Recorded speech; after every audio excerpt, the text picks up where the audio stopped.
Disclaimer! This video does contain spoilers for Baldur's Gate 3 and specifically the Dark Urge Origin playthrough. I don't spoil like the finale of the game, but we do spoil a lot of things that are Orin specific and Dark Urge specific for Act 3. So now that we're all aware, it's Orin time. Orin the Red, Baal's chosen, a Baal spawn herself.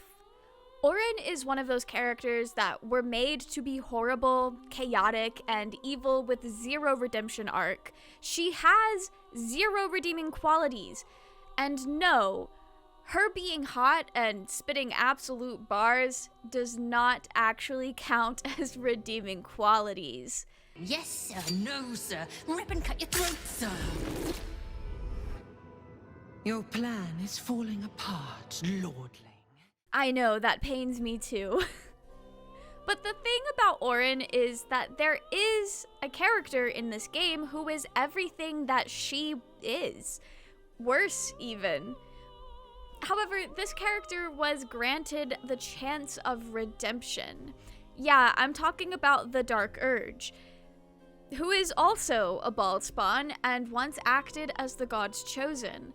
The Dark Urge came up with this whole absolute conspiracy and was just as evil and murderous, if not more so, than Orin. Orin is the Dark Urge that was never granted a chance at redemption. She is everything we could have been had the Dark Urge never been attacked and infected prior to the events of the game.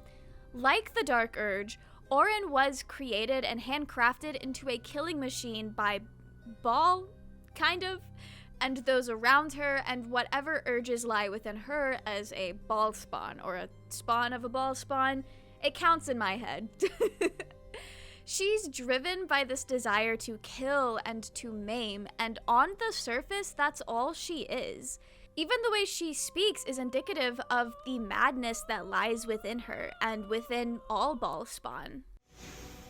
His crypt breath sings to my sinews again. But he must lead the murder march to Baldur's grave. But I would like to take a deeper look than that. If there's one thing about me, it's that I love overly indulging in a narrative and picking apart all the little details that humanize terrible people, allowing me to sympathize with them or hate them even more in the case of the Emperor. So let me have this without comments about how dumb I am for engaging with the story. Anyway, let's dive into Orin's life.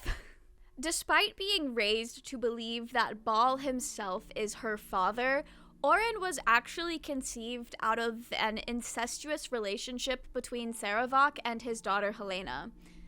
Do you guys think Sarevok was a My Chemical Romance fan?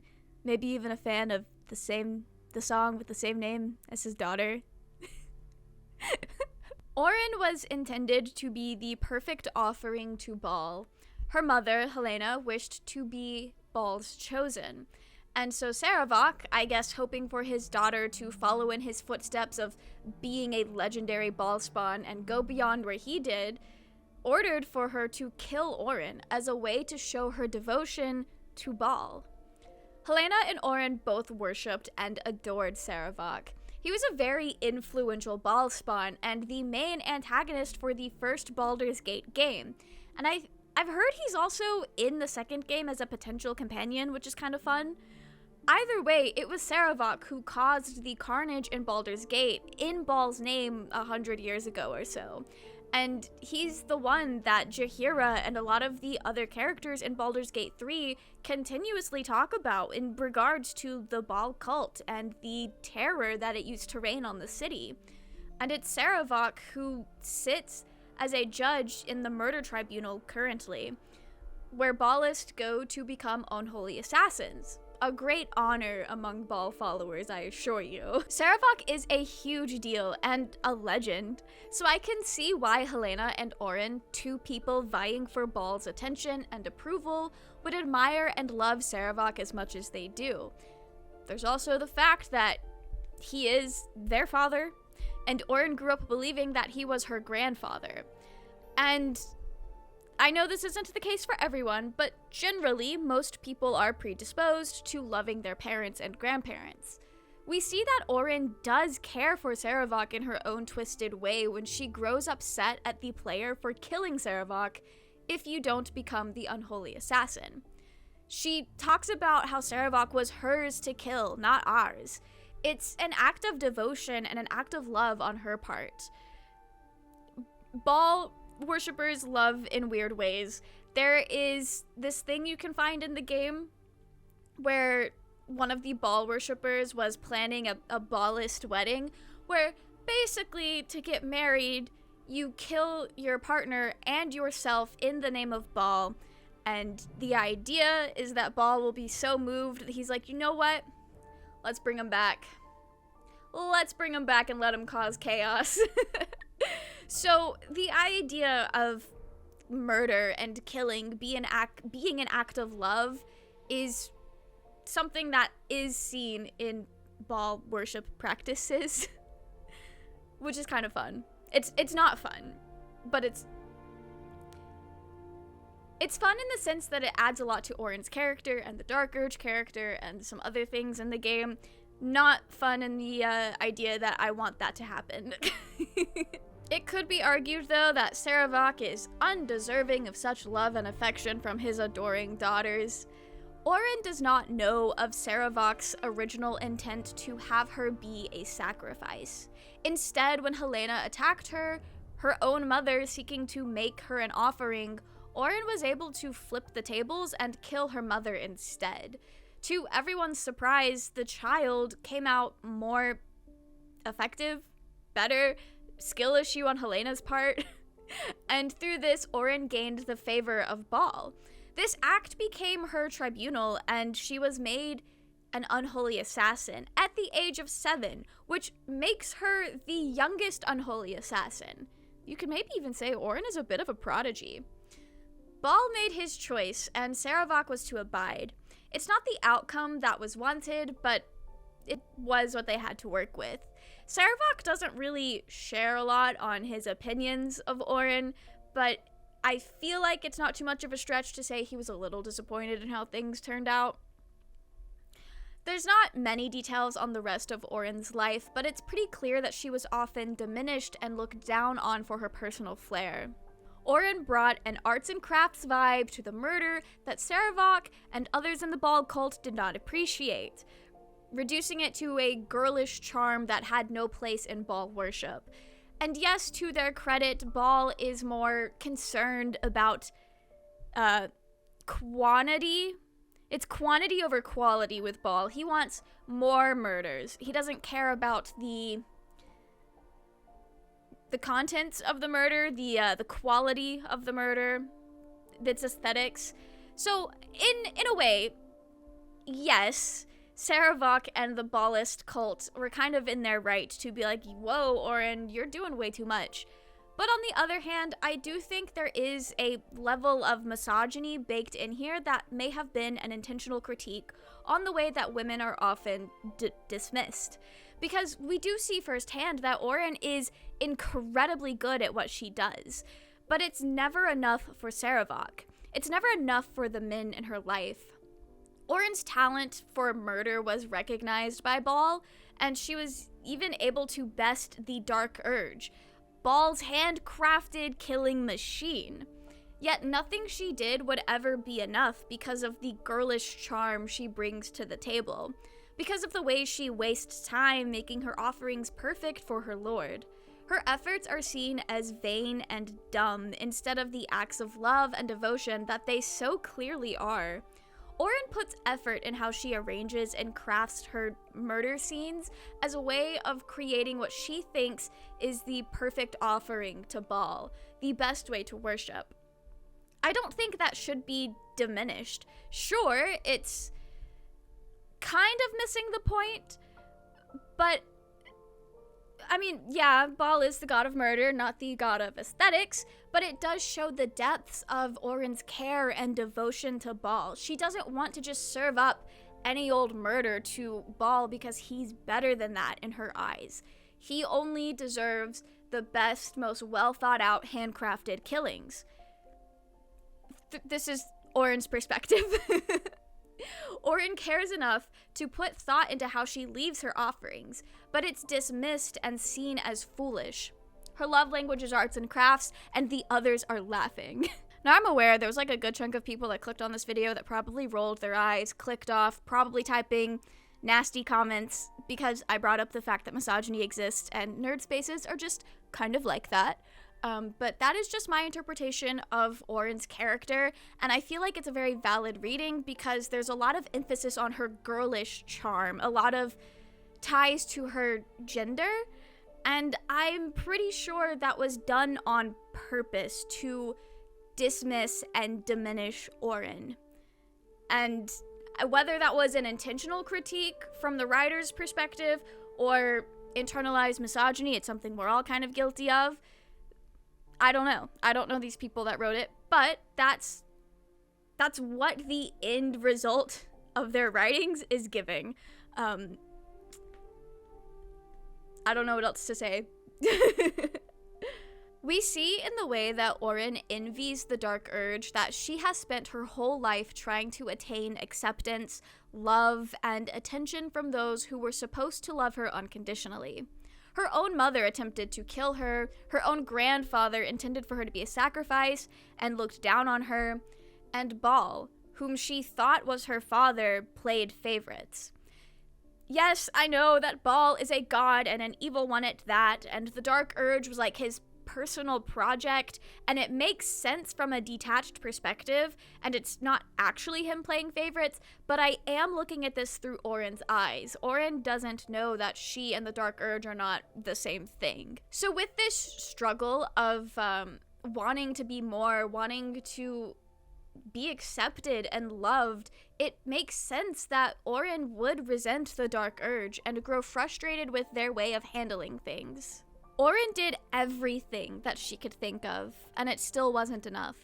She was not enough. Despite the reasons for not being enough, that feeling of inferiority and striving for acceptance is something that I think a lot of us can relate to. Orin speaks to the person who does their best but still can't amount to anything in the eyes of those they wish to please. She speaks to those of us who were gifted as children but struggle to keep up with the expectations as we get older. She speaks to those of us who struggle to keep up with the goalposts that are constantly moving. I think that is why she evokes so much sympathy in those who care to look at her beyond silly evil murder woman. And I say with sympathy because I don't think anyone who likes Orin is like a true apologist saying she did nothing wrong unironically. We're all aware that she's horrible, but we're also able to look at where she came from, what led her to being the way that she is, and engaging with her character beyond the surface level. Hey, she kills people. And because this is fiction, like, we're able to do that, and it's not harming anyone or putting anyone in danger or disrespectful to victims or whatever, because I feel like half of us are Orin's victims. A lot of us are probably playing Dark Urge, so it's whatever. Regardless of if you're playing as Tav or the Dark Urge, Orin remains mostly a mystery until Act 3. She's first introduced as a mysterious woman who's acting as one of the Absolute Chosen, working alongside Ketheric Thorm and Inver Gortash. However, it quickly becomes clear that Orin's allyship is purely situational, and she looks forward to cutting down those that she works alongside. Eager to kill Ketheric the Undying, itching to slay Gortash the Tyrant. I have thoughts on her blood for Gortash. We know that the Dark Urge worked very closely with Gortash, and through writings found in the game, we know that Orin felt this partnership was a waste of time, and that the Dark Urge was foolish for engaging with Gortash. The Dark Urge's connection to Gortash was something that Orin looked down on, and I think this was the boiling point for Orin's jealousy that led her to attacking Dark Urge. If she was such a fool for her creative planning and presentation of her tributes to her god, then why was the Dark Urge worthy of being Baal's chosen when they wasted time fraternizing with Bane's chosen, with the enemy? The Dead Three do not like each other. Ball, Merkel, and Bane, they're not besties. So that's part of where Orin's thought process is coming from. Why was the Dark Urge so much better than her when they allowed Gortash to twist their mind and knot them up in his cords? It's frustrating to be treated as inferior when the person who is apparently better than you has faults equal to or worse than yours. And I can see why Orin wanted to take that out on Gortash after she made a fool of the Dark Urge. Let them both be fools together in death. But she is able to keep it together for the time being, because despite what she thinks, she does need Gortash to stay alive for now in order for their plan to work. Or for the fact that the player does need some mini-bosses to fight in Act 3. Act 3 has so many mini-bosses, it feels like. Regardless of if you play as the Dark Urge or not, Orin does seem to take pleasure in playing with you, disguising herself as random people throughout Rivington, and even one of your own companions at camp. She doesn't actually show up at camp. It's more so like roleplay-wise, like Gortash is like, ooh, she's a changeling. She's imitating one of yours right now. But then you can never actually find the replacement until you come across Orin in the sewers. And then Orin's like, ooh, you thought this was Lae'zel, but it was me all along, kind of vibes. For that very specific scene. But it's still the idea that she has infiltrated your camp. Orin enjoys the thrill of the game. She plays with you, her future victim, and does what she can to get inside your head and make you terrified of her before she eventually attacks. If you are playing Dark Urge, there's also the added element that the two of you are to battle it out, 1v1 style for Ball. Ball does only have one chosen. He doesn't like having multiples. So in the event that there are two candidates, such as the Dark Urge and Orin, they must battle to the death to determine the true chosen. Your death will be her offering to your god, your father, to prove herself the better child, to prove herself worthy of being Ball's chosen. That is her goal until you reveal to her the actual family tree. She does not take it well. One interesting aspect to Orin is the fact that revealing that Sarevok is actually her father and he ordered her mother to kill her pretty much shatters her world. Orin becomes distraught and fearful, and Ball pretty much forces her to transform into the Slayer instead of her reveling in the gifts from her god, instead of her willingly getting ready to tear you limb from limb. This new information disturbs Orin to her core. It puts into perspective just how little she was loved and wanted. I know love is the least of concern when it comes to worshippers of Baal, but she's still a person. People crave love and a sense of belonging. Humans are community creatures. That's why we're so lonely in a hyper-individualistic society, despite it being easier than ever to connect with thousands of people across the globe on the internet. Yes, I am well aware that Orin is technically not human, but even non-human characters are still philosophical humans in a sense, made with the intention of telling a very human story, made with the intention of mirroring the human experience and exploring what it means to be human.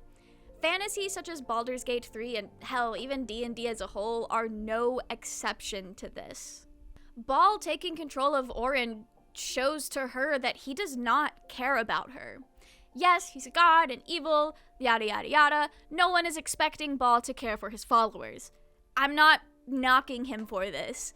But Orin is family, and Orin expected Ball to care for her, in whatever twisted way she thought that looked like. In order to actually progress in the game, Orin does have to die here. So her final moments were spent in agony as her entire life was turned upside down, and her free will stripped from her by Ball.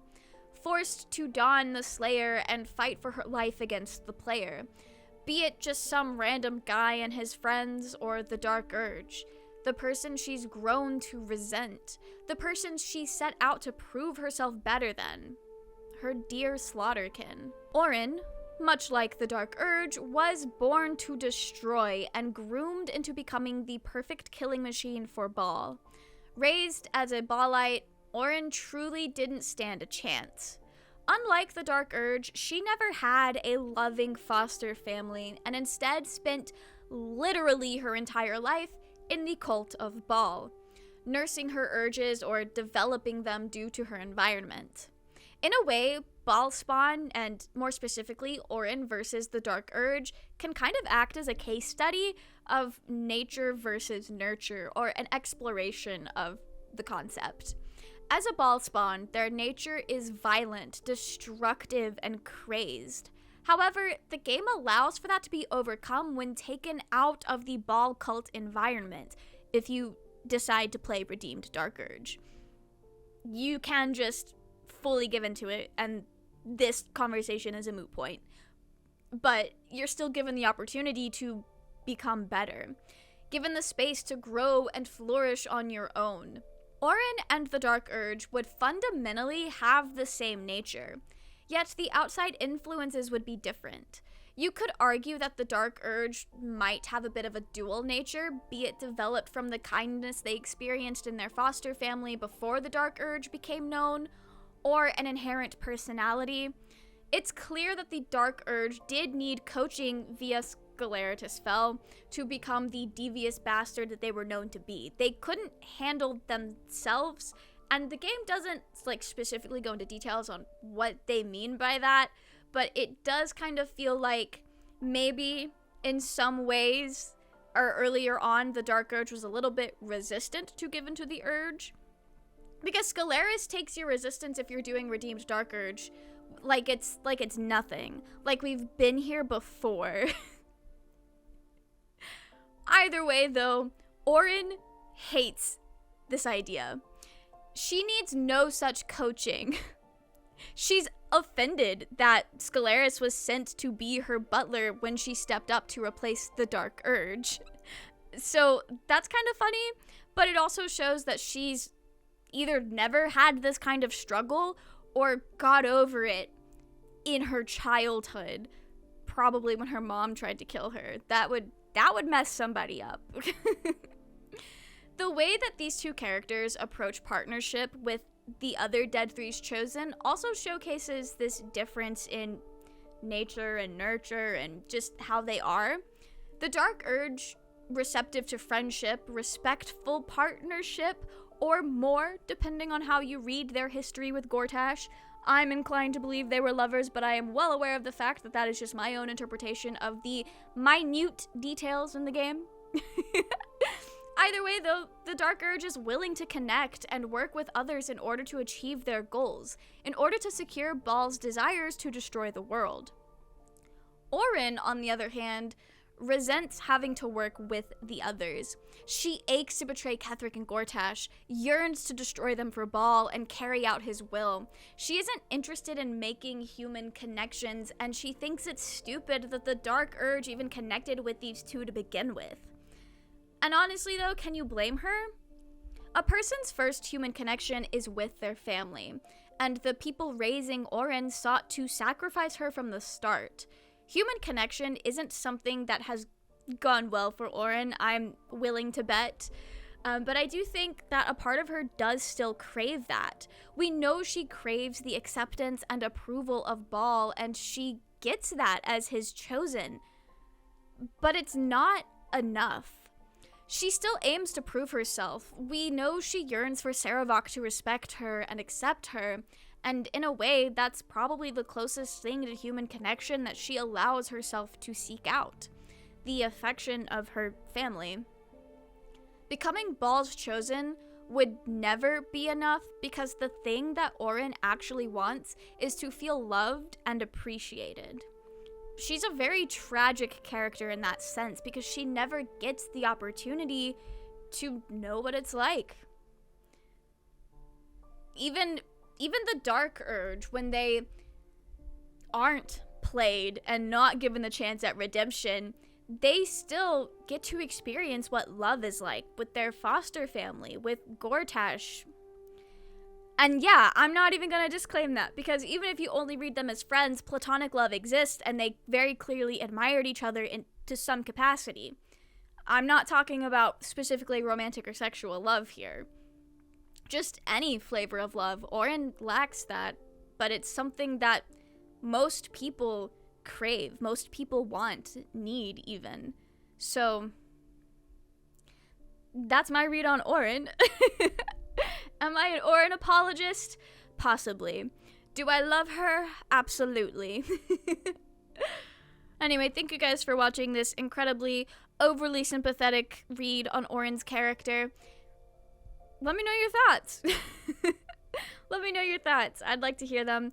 I love talking about Baldur's Gate and the characters, and it's so fascinating to me just how wildly different a lot of us interpret these characters despite being from the same game. I know part of that is, depending on how you play, you're going to have a very, very different experience with most of the characters in this game, but it's so fascinating how, like, 10 of us could play the same game in very similar ways and walk away with completely different readings of who these characters are and what they stand for, and I think that's so interesting. So, yeah. I look forward to seeing what you guys think about Orin. That's it for me.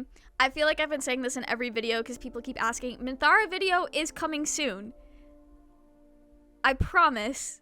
I've been streaming my Evil Dirge run on Twitch like once a week, and that is my run where I'm meeting Minthara for the first time, and we're like partway through Act 3, so it's gonna take me a little bit of time to like get far enough in the game for me to feel like I've seen everything I need to see to start formulating a essay about Minthara. I do love her though. I love her a lot. I feel like most Orin fans are also Minthara fans. So if you love Orin, you're probably also loving Minthara. We love evil women. Okay, that's it for me before I start ranting about all of the women in Baldur's Gate because they're all so good. Goodbye. I'll see you all in the next one, whatever that may be.